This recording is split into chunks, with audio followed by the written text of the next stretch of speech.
एक गांव में एक किसान रहता था। एक बार उसे कहीं से एक बाज का अंडा मिल गया। उसने वह अंडा मुर्गी के अंडों के साथ रख दिया। मुर्गी उस अंडे को अन्य अंडों के साथ सेने लगी। कुछ दिनों में मुर्गी के अंडे में से चूजे निकल आए और बाज के अंडे में से बाज का बच्चा निकला। बाज का बच्चा चूजों के साथ पलने लगा। वह चूजों के साथ खाता पीता खेलता और इधर उधर फुदकता था। चूजों के साथ रहते हुए उसे कभी एहसास ही नहीं हुआ कि वह चूजा नहीं बल्कि बाज है।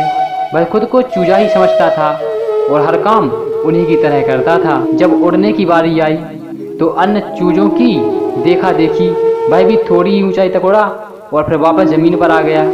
उसका भी ऊंचा उड़ने का मन करता, लेकिन जब वह सबको थोड़ी ही ऊंचाई तक उड़ता देखता तो वह भी उतनी ही ऊंचाई तक उड़ता।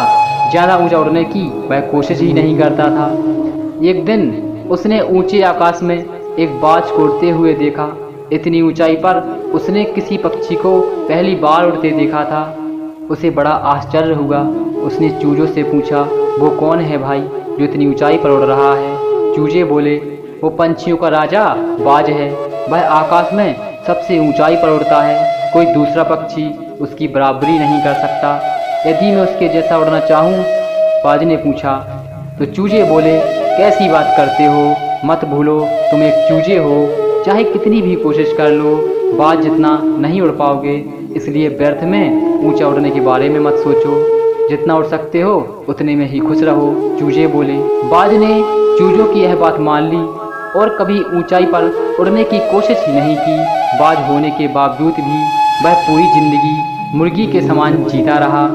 तो दोस्तों, इस कहानी से हमें शिक्षा मिलती है कि सोच और दृष्टिकोण का हमारे जीवन पर बहुत बड़ा प्रभाव पड़ता है। हम सभी क्षमता और संभावना से परिपूर्ण हैं। चाहे हम कैसी भी परिस्थिति में क्यों ना हो, हमें आवश्यकता है अपनी क्षमता पहचानने की और अपनी सोच तथा दृष्टिकोण को व्यापक बनाने की। हम स्वयं को चूजे समझेंगे तो चूजे ही बनेंगे, और हम यदि बाज समझेंगे तो बाज बनेंगे।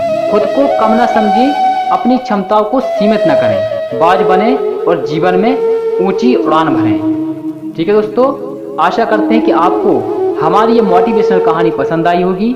अगर आपको कहानी पसंद आई है तो हमारे चैनल को सब्सक्राइब कर लीजिए और हमारे वीडियो को अपने साथी दोस्तों के साथ शेयर कर दीजिए। मिलते हैं नेक्स्ट वीडियो में ऐसी नई कहानी के साथ।